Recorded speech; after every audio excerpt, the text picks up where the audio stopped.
Rise and Shine Rwanda. It's Thursday, the 5th of November 2015.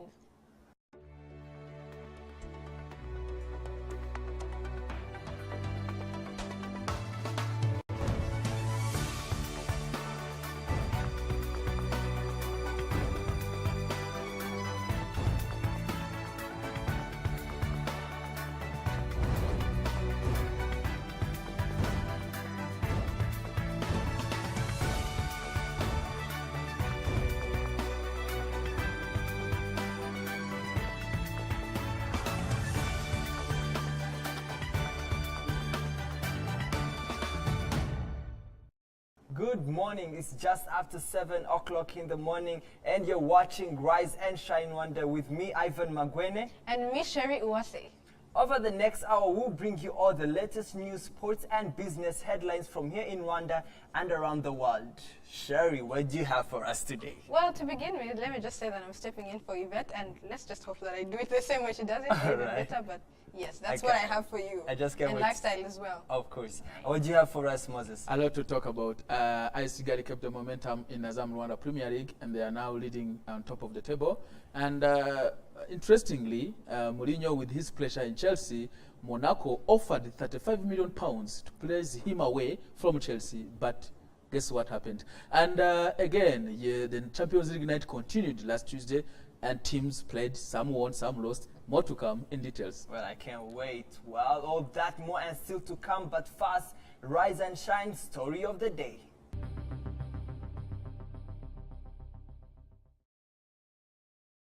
Well, it is that time of the year every student candidate has been waiting for. Starting with the 2015 National Primary Living Examination, commonly known as PLE, are ongoing. In terms of numbers, candidates have increased by 2.9% compared to last year's, which had 165,284 candidates. However, the number of girls sitting for both the ordinary and advanced level exams that are slated for next week, Wednesday, have fallen this year. At least 45,370 girls are sitting for the all-level exams out of the 86,376 candidates, down from 45,574 who sat last year. A total of 22,288 girls are sitting A-level exams out of 42,687 candidates, down from 2,799 girls who sat last year. And joining us in studio is Mr. Joseph Mugabo, a teacher at Lycée de Kigali. He's going to share with us some tips on doing exams and the do's and the don'ts in this examination period. Welcome to the show, Mr. Mugabo. Thank you. All right, first I'll get into the questions of what have you as teachers been doing and as a school to prepare our candidates for the national exams? Thank you, Ivan. As a teacher, I've been teaching for almost 9 years in the Lycée de Kigali. What I have been doing for students or candidates who are going to sit for the exams, for the national exams, of course we have been teaching them. As the teachers, we have our part to play. As we all know that a teacher takes 75%, and that is teaching and equipping the students to be prepared for the national exams. And another thing is advising them what to do. And as per now, we are still in what we call knowledge-based curriculum, which we are using for today, but in the next time, in a few days, is going to be changed to competency-based. So in this case, what we have been doing, we have been advising students to be confident and to be prepared for the national exams. So I would like to know I believe there's that extra mile you take as teachers and as schools to give extra time to these candidates, because there's something you expect them to deliver at the end of the year. So what is that that you've been delivering to them or giving them in your extra work as teachers also? Yeah, as the candidates, of course, we have to give them extra work and extra time to talk to them so that they can, as we all know that without discipline everything is impossible. That whatever you do without discipline is equal to 0. That means the students, what we are trying to do with the students, we try to discipline them, to give them a way of how they can be disciplined and be prepared. And what do I mean by saying being prepared? It means a student has to have all the requirements as regards the preparation of the exams. And the requirements I'm talking about is like when a student is going to sit for mathematics, he's supposed to have all the sets, all the requirements that are necessary for mathematics. Yes. So in exams, a student is not required to take his or her time asking for a pen or asking for a protractor. So that means we are trying to equip them by telling them to have all the necessary requirements during examination. Yes, period. exactly. And now that brings me again to the question, as the examination period, the primary leaving examination are already taking place as we're speaking right now. They're doing their finals, and we're having next week the ordinary level doing their exams. So in this whole examination period, how do you think, or what do you think candidates should be doing as to prepare for their exams? Now, first of all, as we all know that there is a proverb which says that a wise man uses stones thrown at him to build a house. What do I mean by this proverb? It means what we have done as teachers, we have played our part. But then they have their own part to do what? To be fulfilled. What is that part? That means the time they have is very little. As we all know that they're just remaining with very few days to do their exams. We have been advising them to form groups, discussion groups, because they say no man is an island. Because a person cannot rely on him or herself and then be saying that what he has or what she has is enough. So we have been advising them to form groups, so that discussion groups, so that they can at least learn from their friends, getting some past papers, making some revisions, and even ask teachers who are available so that they can help them to be prepared. And now there's a question that I would like to ask. I'm putting you on the spot to ask you this question. Yes. The question is, you say that the curriculum next year is going to be changed to a competence-based. Yes. Now there's a debate that has been going on with the reforms within our education system. At this point, the only way we measure if our students have been able to attain what we need them to attain is by the national exams. Yes. Do you think in any way or the other, the change or the reforms within our education system kind of affect the performance of our students at the end of the year? Yes. What I'm saying about that curriculum, we all know that it's not going to be to start in with the candidate classes. It is going to begin with senior 1, in primary, then senior 1, senior 2, and senior 4. That means it is not going to affect these ones who are going to senior 3. But there's some reforms that have affected students. And for example, if you see with some reforms that came in 2008 or reforms in 2007, change of language, change of certain subjects, some additional material in certain subjects, at the end of the year, don't you think maybe, because I expect that if you change a language, for example, it kind of affects someone that when they're going to do their national examinations. Maybe don't you think these kind of reforms come at a very fast pace? Like you're saying of a new curriculum coming up next year, don't you think maybe that's too soon to bring in a new curriculum? Yeah, it is going to be, of course, whenever there is a change, there must be something small that would be affected. But I'm not saying that it's big, because if you look at in our school, I'm not talking in terms of the whole country, but that is what is what is being planned. We are planning what we call school-based in-training service. That means we are just those ones who are sent for training. They come and train the teachers who do not go for those trainings. So what are they going to do? They are going to help these teachers who are going to teach like senior 1, senior 2, and senior 4, so that they will be equipped with the curriculum in the next year. All right then. Coming to the last questions, I want you to give us some of the tips you think a candidate should use in this kind of examination period in order to pass. Because I believe with the years of experience you've had in the education sector, there's certain tips that you normally tell your students, especially candidate students. Yeah. Yes. Now, the first step for the student to do so that he can pass well is, first of all, reading the instructions. That is very important as far as the passing exams is concerned. A student, before sits for that exam, should first read the instructions. And even on the first day for the briefing day, that one is very important because that is the day when students are given instructions. So once a student has not followed those instructions, that's why you find that some students will fail because of that. So the first tip I would talk about is reading the instructions, understanding them, and then time management in the exams is very important, because if as far as those instructions are concerned, you read the instructions and they are telling you that this question should take this and this, it is equivalent to these marks.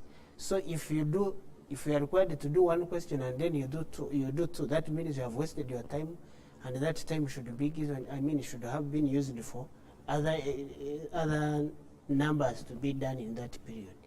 So a student, I would just say that they need to be vigilant with the time management. That one will help them to pass the exams in. All right then. Of course, as a teacher, I'm pretty sure this is the time that you always feel the joy, especially when you've been with people for almost 3 years or more than that, and you see them coming to their national exams, which will take them to another level in their education level. What is your message to your students, or to even those that went through your hands? Now, first of all, a student, if I see a student that has done the national exam and has passed and has gone in another life, that one, of course, I become very happy for that. And rather than finding that student doing a lot of nothing or stealing or becoming another person, the person who is not important to the society. So if that person becomes important to the society, then I also feel happy for what I have done. So the message I would give to those ones who are going to sit for the national exams, let them prepare, be prepared for the national exams, and then at the end, at this time they would not know what the fruits they are going to gain from this. But then after passing, that's when they will know that what they have been struggling for, at least they have succeeded. Yes. All right, thank you so much, Mr. Muga, for joining us in studio. We hope to see you again, and we would love to wish you success as you go on with the students. Thank you for making out with your time. Thank you too. All right, you've been watching Rise and Shine Rwanda. Stay with us. We'll be right back.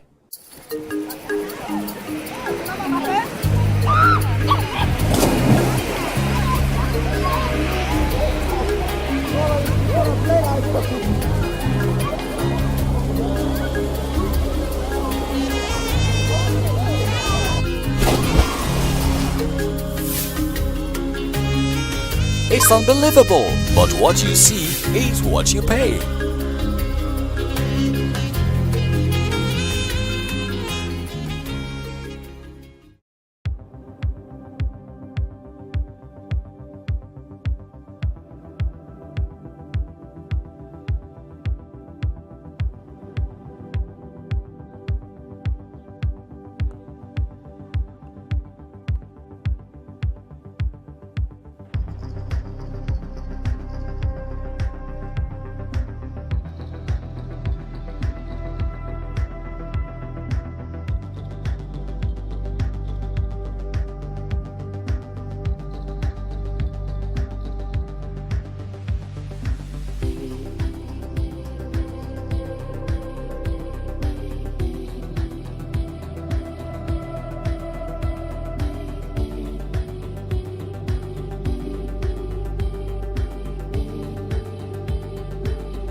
Okay, let's get to this business. Sherry Uwase has the details.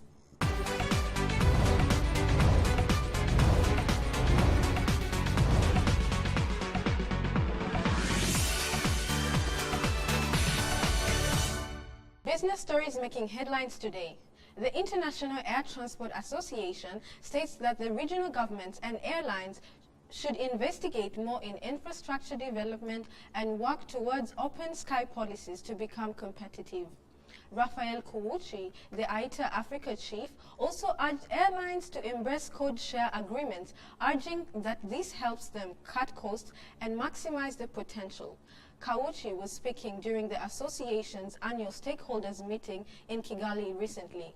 The event brought together regional airlines and aviation experts to discuss industry developments and chart a way forward. He added that while many air markets between Africa and countries outside Africa have been liberalized to a bigger extent, most intra-African aviation markets remain largely closed, subject to restrictive bilateral agreements which limits the growth development of air services. The Central Bank says that Rwanda, which was named one of Africa's fastest growing economies, will sell a 3-year treasury bond worth 15 billion francs, which is an equivalent of $20 million this month. The banks say that the bond will provide support financing for infrastructure projects and boost capital market development. It will also receive bids between Monday, November 23rd and November 25th. Rwanda has been issuing bonds as a part of a plan to develop its tiny capital market as well as fund infrastructure projects in the landlocked nation of 11 million people, which still relies heavily on aid for its national budget. Rwanda's economic managers face a dilemma of mobilizing resources in the coming months as funding options continue to dwindle. Donor aid certainly and insufficient domestic revenue. Let's just do that again. Sorry. Wait. Rwanda's economic managers face a dilemma of mobilizing resources in the coming months as funding options continue to dwindle. Donor aid uncertainty and insufficient domestic revenue against the backdrop of depreciating local currency, lower global growth, and depressed commodity prices for its major exports, including minerals, mean Kigali must adjust its spending plans to available resources, a move which might see it cut back spending. However, there is a risk that if the government cuts back on its expenditure, it might undermine its growth prospects. Mr. John Rwangombwa, Rwanda's central bank governor, pointed out that while economic growth over this past decade was largely fueled by increased public expenditure estimated at approximately 18 to 20% every year, beginning this year, public spending is expected to remain constant. The Private Sector Federation continues to play a major role in improving the business environment in Rwanda. Today, we see that doing business in Rwanda has been ranked top in the East African region. However, there are areas such as obtaining electricity that we are struggling to improve. We visited PSF to see just what they were doing to keep Rwanda on top in doing business in the region. Welcome to Rise and Shine, and with us today we have Manzi Antoine and Pacifique Wineza. Welcome to the show. Thank you. Yes, I'm called Manzi Antoine. As you said, I'm Director of Capacity Building. As you said, I'm Pacifique Wineza, the Director of the Chamber of Young Entrepreneurs here at PSF. Great. So the first question I proposed is, could you please give us a structure of PSF? Thank you. Actually, Private Sector Federation, PSF, is an umbrella organization representing the interest of the business community in Rwanda. We have the chance that it's just the only organization which represents the whole business in Rwanda. And in terms of structure, we are structured in a way that all sectors are represented and they have their body. We have about 10 chambers which are sector specific. We have, let's say, Chamber of ICT, Chamber of Commerce, Chamber of Tourism, Chamber of Agriculture, and among them we have two cross-cutting chambers, which are Chamber of Women Entrepreneurs and Chamber of Young Entrepreneurs. Under every chamber we have what we call associations, because chambers are very big and chambers are formed by associations. We have different associations. Let's say in tourism chamber, we have association of hotels, association of tour travelers, association, etc. And that's one part of our structure. We have two kinds of structure. We have also regional representation, whereby we have at district level, a representation of PSF. We have PSF committees, which is elected, of course, by the business community in that district. And after the district, we have at regional level what we call the committee of PSF at provincial level. That's how we are structured. Okay, thank you.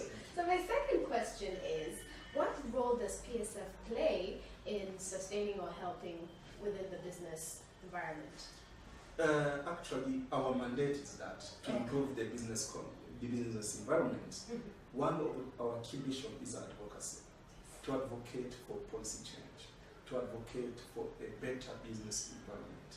What we do normally to improve business environment is to help businesses try to ensure that all issues affecting businesses, impeding business development, are answered. And we are trying to work closely with government institutions to see how we can improve the situation, how we can improve business development in Rwanda, how we can improve business environment in Rwanda. And I can say that these have taken place, these have been improved for some more years, and we have put in place a kind of platforms for dialogues on how we can engage with the government to discuss some issues which affect businesses. We have been to identify some key issues which we all know, issues which impede business development. Let's take issue of tax, let's take issues of environment, issue of standard. And we have platforms for all those. I don't know if I can call them issues, but businesses are calling them issues.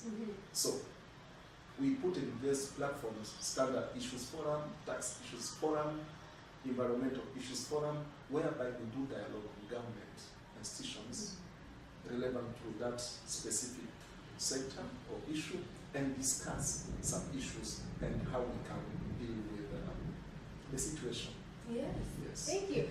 As the director of Chamber of the Young Entrepreneurs, what programs do you have in place in order to make the business environment more friendly?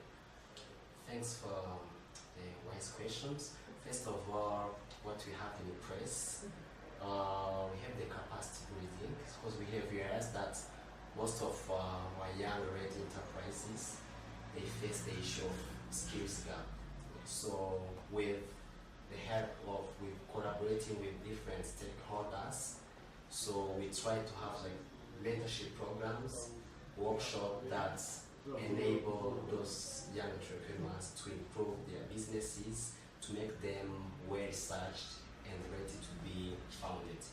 Another thing is study tours, because this is something that we have inside that it was for our veterans business, but we try to dialogue with the government to try to rotate and depict some youth to attend those study tours so that they can learn from others developed countries' experiences. So another thing is market hubs. So we do have so many international trade fairs. Some of them they happen here at the Expo Ground. So it's also a big opportunity for our young entrepreneurs to showcase their product and services to their community so that they can increase their markets. So another thing is information dissemination. We have seen that information is the key. So we try to share with our young entrepreneurs different business opportunities around the country and also even internationally. And also it's also a good way for them to receive some information about investment opportunity because we work closely with IRDB. So another thing, we have some channels of communicating, have their own websites, the newsletter, it's now recent, the Face of Entrepreneurship, which is there to outline our entrepreneurship ecosystem. Yes. So we have also another crucial thing, which is peer networking. Yes. We try to match them with our local business leaders for them to get inspired. Because entrepreneurship, it's a journey. So they try to share with them some successful stories so that they can make it in the future. Because our chamber is like a nursery, yeah. So we want them also to become future business leaders. So as we have, I was mentioning peer networking, for our chamber, we do believe that the power is not the product. However, it's in the network that you have. The more network you have, the more you are making your business more profitable. Okay, thank you very much, and very excited. I feel like the country is going forward, and thank you very much. Thank you. All right. Now you're up to date with today's business headlines. Sports news coming up in just a minute with Moses Virikunzira.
Welcome back to Rise and Shine Rwanda. Time now for your sports news. I'm Moses Virikunzira.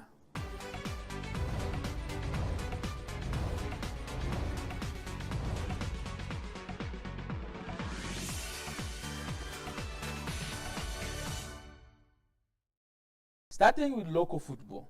AS Kigali maintains top seat as Mukura Rayon Sports Sunrise posted wins on Tuesday. Enese Sugira and Latif Bishira inspired AS Kigali to 2-0 victory over Amagaju on Tuesday in the Azam Rwanda Premier League at Mumena Stadium in Nyamirambo.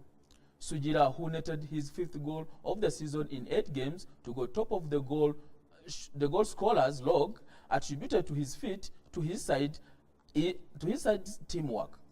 That has played a big role in the remaining unbeaten season so far for AS Kigali. AS Kigali sits on top of the log with 18 points from 8 games, 2 ahead of Mukura Victory Sports, who handed Kiyovu Sports their first loss of the season in 2-0 win at Kichochiro Stadium. Now on to the European football. Chelsea rejected a shock £35 million bid by Monaco for their under-pressure manager Jose Mourinho. Monaco made an approach for Jose Mourinho on Tuesday, but saw £35 million bid rejected. According to a shareholder, Alessandro Plotto claims he met with Roman Abramovich in London in a bid to place away Chelsea's under-pressure manager Jose Mourinho. Jose Mourinho's immediate future at Stamford Bridge is under severe threat amid a floundering Premier League title defense.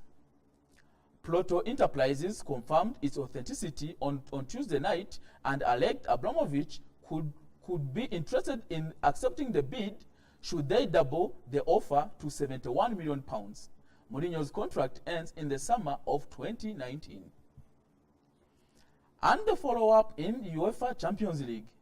Finally, Wayne Rooney scored after Manchester United failed to score in 404 minutes of football. At last, Wayne Rooney sent the ball past goalkeeper Igor Akinfeev on 79th minute as Manchester United defeated CSKA Moscow 1-0 on Tuesday. It was coming up 7 hours, Manchester United's longest run without scoring since 1992. That win puts United on top of the Group B with 7 points, 1 point ahead PSV Eindhoven. Elsewhere, Raheem Sterling became the youngest goal scorer for Manchester City in the Champions League with 20 years and 33 days as Manchester City defeated Sevilla 3-1 on Tuesday. Jesse Rodriguez netted the only goal of the game as Real Madrid defeated Paris Saint-Germain 1-0 at Bernabeu. All right, Moses, now Yes, I want yes. you to tell me, at this point I see AS Kigali maintaining its position. Do you think in the Azam Premier League they are going to maintain the pressure of APR and Rayon-Sport, the two teams that are always looking for that position? Currently, AS Kigali is really becoming a threat to all the big teams in That Rwanda. much of a threat? Absolutely, yeah. Because Eric Nshimimana's team is really maintaining. Because when you win back-to-back, week in, week out, that shows the sense of a champion. Because when you want to be a champion in any league in the world, you've got to maintain the winning strength. I mean, you need to win week in, week out, and you need to have individual players who play the part. Like Sujira has shown that he has now scored his 5th goal of the season in 8 games. That shows that your striker is a threat in front of the goal. So they maintaining this will mean that APR need to work harder and even harder. And of course, Rayon Sports, after losing their coach with a new assistant coach, so they really need to work hard to overcome AS Kigali. I don't see them letting down, let it go. I mean, So you're giving a chance to AS Kigali this time. They might take the title, or it's too early to determine this that? could be the chance for Eric Chimimana because APR has a new coach. Lion Sport has a new coach. It's an So he interim even manager. understands the league better than all those coaches. Absolutely, because he played the league, he's been in the league for so many years, and he has taken over AS Kigali for about more than 4 years now. So he understands the league more than anyone else who is available now, because the two guys were not the top coaches. They were just assistants. So it's his chance now to show the Rwandans that he can deliver. Okay, and again, on to, of course, European football, when Rooney saves the day. I mean, for me, a Manchester game and CSKA, I never thought that it could take up only all those minutes for Man U to come up with being goalless for all that kind of time. How did you see the match? The match was very interesting. It started Manchester United attacking as normal because they were at the Old Trafford. So, but now we were always talking about what has happened. Why is Vanguard tactics are not favoring their striker to score? Because when Rooney, Antonio Martial, they have spent almost a month without scoring, more than 404 minutes without scoring. That has been always a problem. But tonight, that when Rooney showed that, he showed that character, that enthusiasm, that belief that he's the leader on top of everything, whether the team is not performing well or not, but he's the leader. He delivered on the 79th minute, but we saw the flashless of Jesse Lingard the youngster that Van Gaal has given chances to play. But again, on that same point, do you think at this point Man U is doing its best? How would you, for a team that is going on for the title, I'm pretty sure they're eyeing for the Champions League. Absolutely. And of course, it's good they're standing on the lead of the table. But the thing is, for Man U, we expected at least a 3-win. They're at home, and they go all that time and even score 1 goal. That has always been a question we all the pundits, all the sports people that we are all asking, and all the observers of the sports. What has gone wrong for Van Gaal, for his team they are not performing to the level they were supposed to? Because they are playing very well, fantastically well, Mata, the way they are moving the ball, and their defense is doing well, their midfielders are doing it. But when it comes to scoring the goal, the final, the person who dictates the box, that instinct is not coming. So we were always asking that question. But tonight, when Lonnie showed that even 1 goal can make the team get qualified, you can make the team lead the table, and they are leading the table. That's it for them. Of course, congratulations to the Man U Absolutely, fan. yeah. But of course, it's always hot water these days for Chelsea fans. And to make things worse, Monaco put money on the plate, and Abramovich said no to that. Yeah. Do you think he's still looking at something in Mourinho? For Roman Abramovich, he's looking for stability than results at the moment. Because Chelsea had not won a cup since 2010. And Mourinho came, he missed 1 season, and he won a cup again. Apart from everything that we talk about Mourinho, that he's not performing, the results are not coming up.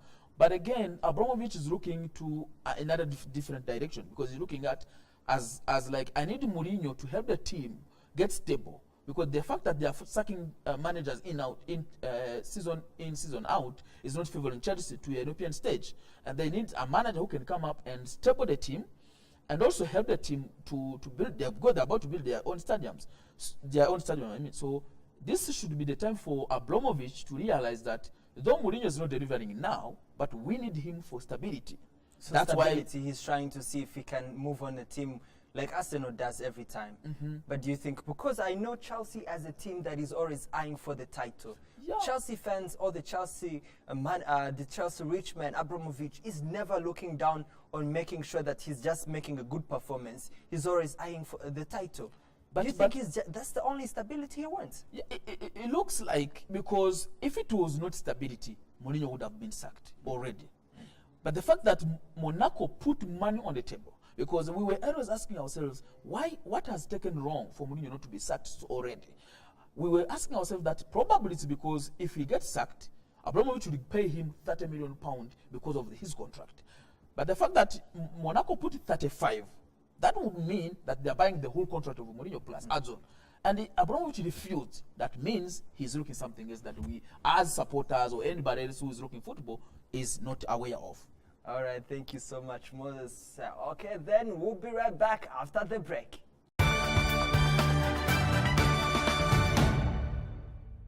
Let's take a look now at news making headlines here in Rwanda and across the world.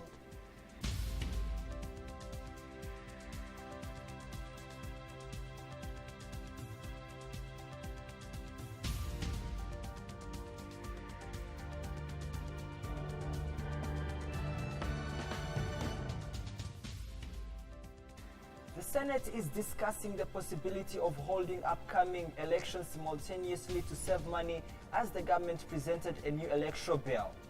The revised bill, tabled by the Ministry of Local Government through National Electoral Commission, seeks to regulate the referendum on constitutional amendments next year's local government election, 2017 presidential elections and the 2018 parliamentary elections in all chambers.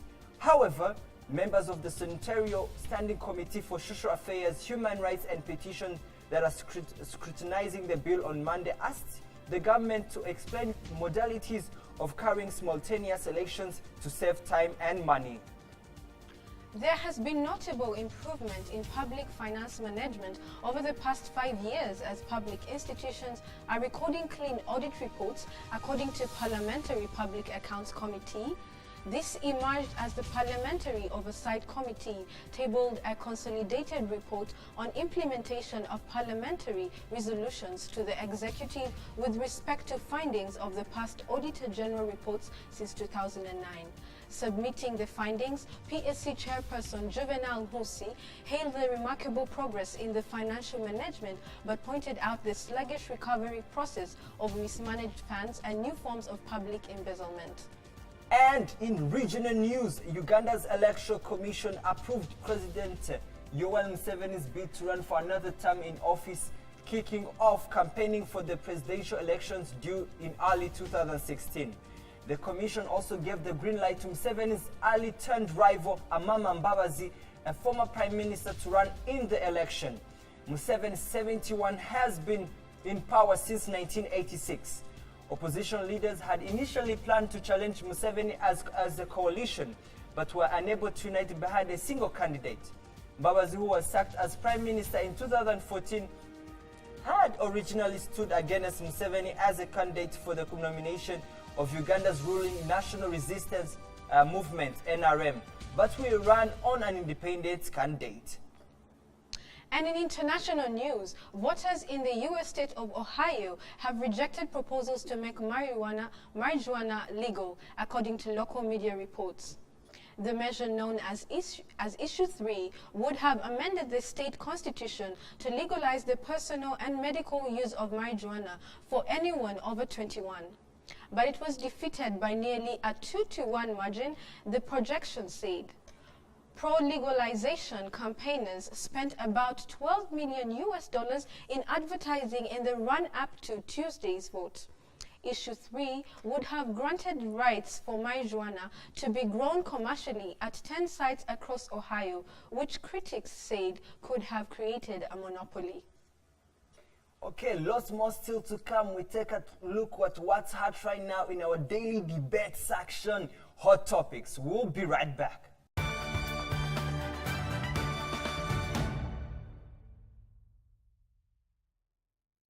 And today is movie review as usual.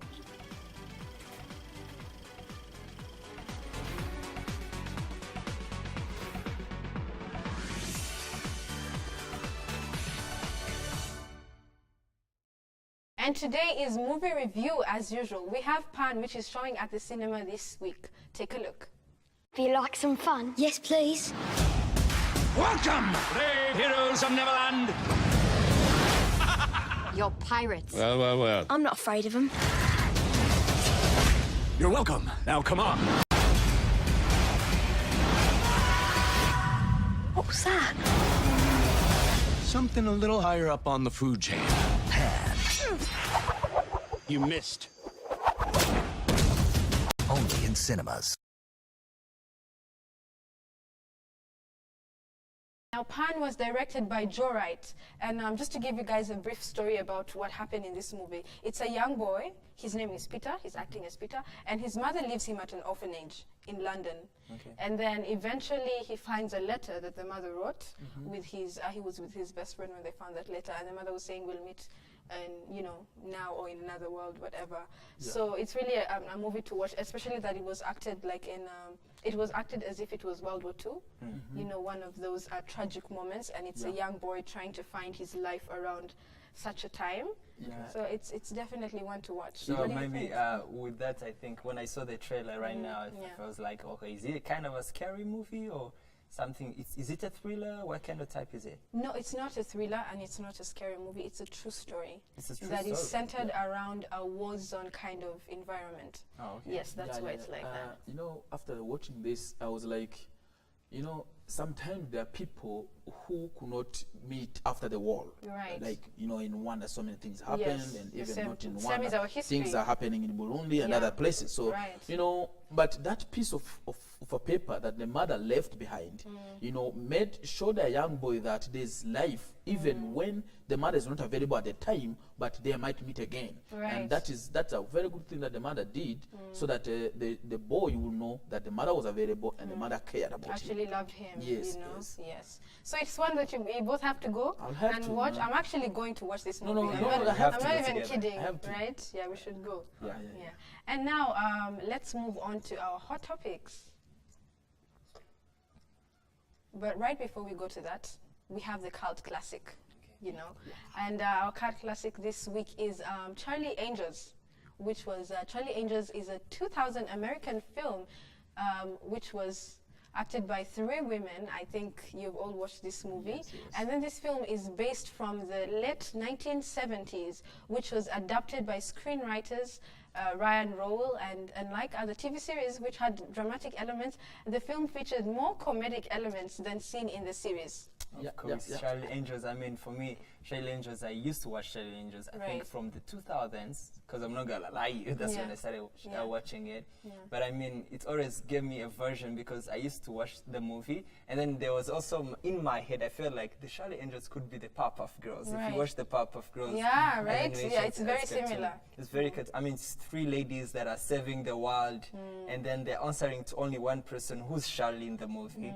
So for me, I mean, the movie, the good thing I used to love about the movie is that it's action with comedy. Yeah, I mean, it has a lot of humor in it. What I like in the movie is that even ladies can play a part in saving the world. Right. And we've been seeing it. We've been seeing that ladies play a big part in what is happening in the entire world. So Charlie Angels was like a beginning of showing the world that even ladies can do much than we expect. Of course, I think Moses has a very good point there, because in most of the superhero movies, it's always going to be that man with the muscles who's going to save the world. But, you know, Charlie Angels maybe brought up another picture that, you know, 3 ladies could do it. Could it be Spider-Man or Batman or Superman? But also 3 ladies could also do it. So I like the movie. And I can't, you know, I'm always trying to go back and look at it again because it inspires me. I'm also going to go back and watch it, right? Yeah. Yes. So,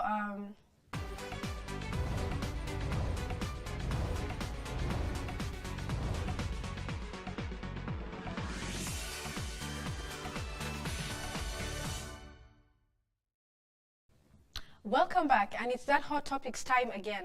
As always, the Rise and Shine Rwanda team have been up and about gathering everything you need to know about what's happening here and abroad. From what's trending on Twitter to the debates in your local cafe, we've got it all for you right here, right now. So this is very interesting. Let me just say this. So there's this lady called Grace Gelder. So she had been single for 6 years when she decided to organize the unorthodox ceremony on her own. So she decided to marry herself. Now, many women say they have always wanted to get married but have never found the right man. But now the 31-year-old filmmaker from London has got around the problem by tying the knot to herself. When I think of that, I ask myself about 2 questions. One is she normal? That's one question, because thinking that you're going to marry on your own, that's something we've never had. You made vows to yourself in sickness and in health, me sharing. So you're going to take care of yourself all alone. Yeah, it looks What's the like difference between you marrying yourself and you being alone without anybody? Yeah. No, I mean, I don't get it exactly.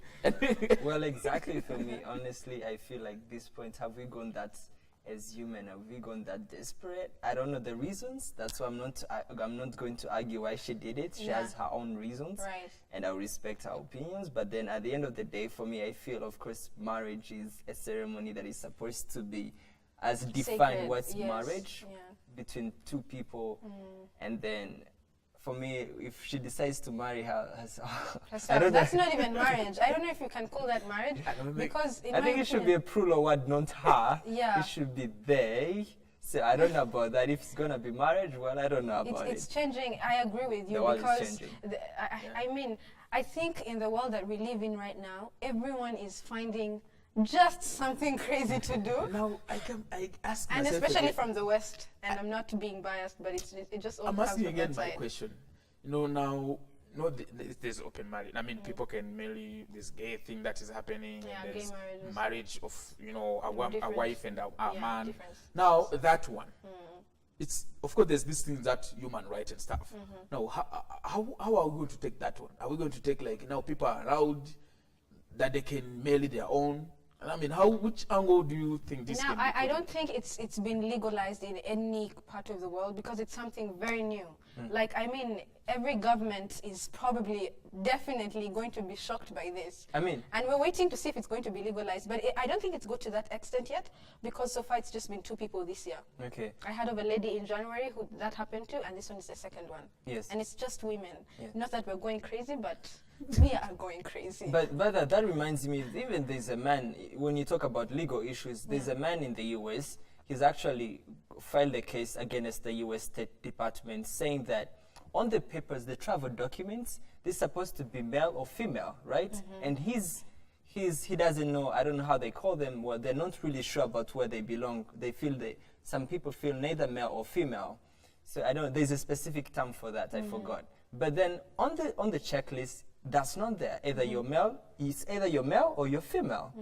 So in that case, I don't know if there are legal documents. What is she going to write? Because if you're going to say you're married, then there's gotta be maybe they're You're going to married to request who? you. Who are you married Which to? one? Yeah. Is it going to be you? Yeah, So- it does. so- It definitely, to be honest, and this is just my personal opinion, and I'm not quoting anyone. I feel like it doesn't make any sense to be married to yourself. Just stay, not married. But then, Sherry, how did she even propose to herself? She actually proposed to herself in the mirror. I think you can see in the pictures. Yeah? All right. So she proposed to herself on a park bench, bought a ring and a dress, and invited all of her friends to watch her make her vows. So this is what she said. And I'm quoting her. The day was obviously centered on me, the final event being a mirror for me to kiss, but it also felt like I was sharing something very special with my friends, giving everyone an opportunity to reflect on their own ideas of love and commitment. Oh, so she proposed and even kissed the baby. She kissed the mirror. Oh, she kissed herself. She kissed herself in the mirror. And then she Yeah. married her image. She married her image, basically, I and she would bought be asking herself the a same ring. question. What's the difference between you marrying and not being married to yourself? There's a sentimental problem. Could be a psychological problem somewhere, or how do you feel? I think that's the angle we could put it. Right. Okay. Yeah, but this is something that we can go on and on to talk about, you know, because she's a very established woman. She's a filmmaker. She's doing well in her career and in her life. So let's just leave it at that. Yeah. Now, another hot topic, the Rockefeller Foundation, a USA-based philanthropic organization and private foundation, has appointed former African Development Bank President Dr. Donald Kaberuka to its board of trustees. Now, while making the announcement on Monday, the foundation's chairman, David Rockefeller Jr., said that Dr. Kaberuka is an authority in development issues, deeply knowledgeable on global finance, with experience in government and private sector, all of which makes him a great addition to the board. Yes. I think we all know of Donald Kaberuka. That's a perfect choice for them. Right. And I'm very happy. Right. Proud as a Rwandan, and I'm very happy for that. Yes. Congratulations, Donald. Yeah. Of course, for me, you know, Sherry, when it comes to things like politics and or leadership, you're too attached to it. All right, yeah. Yes. I mean, for me, I think he's the right man. Looking at the Rockefeller Foundation, most people, as we're speaking right now, might not recognize how much of big this is. It's a big deal. The Rockefeller Foundation comes from the Rockefeller Rich Group, but it's a philanthropic organization. It works in New York. And some of the board of trustees it has right now include the former minister, the former finance minister from Nigeria. It includes Strive Masia, one of Africa's biggest entrepreneurs. It features some of the big professors from Georgetown University, from Harvard. Right. I mean, the Rockefeller Foundation has at least led to some of the key solvents we see in the world. With the discovery of the yellow fever, it helped in that production of the yellow fever vaccine. It's a very powerful international organization. Yes, basically. and also it has also led to the establishment of the Harvard Public Health School and the Johns Hopkins Public Health Schools. I mean, all these are very big organizations and could be even worth billions and billions of dollars. Definitely. That means sitting on the board of trustees makes you a very, very influential person in terms of policy and in terms of finance. Let's just say, you know, one thing that really impresses me about Donald Kaberuka, he is a very outstanding figure. Especially, it started like in the country locally in Rwanda, and then it went as far as the region, and it's as far as the continent now, and it's worldwide now. Yes. I mean, he's definitely a big shot.